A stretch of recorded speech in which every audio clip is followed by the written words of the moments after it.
Tuwing pumupunta ako dito, naaalala kong lahat. Parang kahapon lang.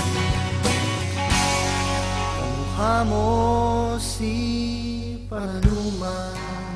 Parang ang tagal na namin magkakilala. Nung tayo ay bata pa. Yung mga gusto ko, gusto rin niya.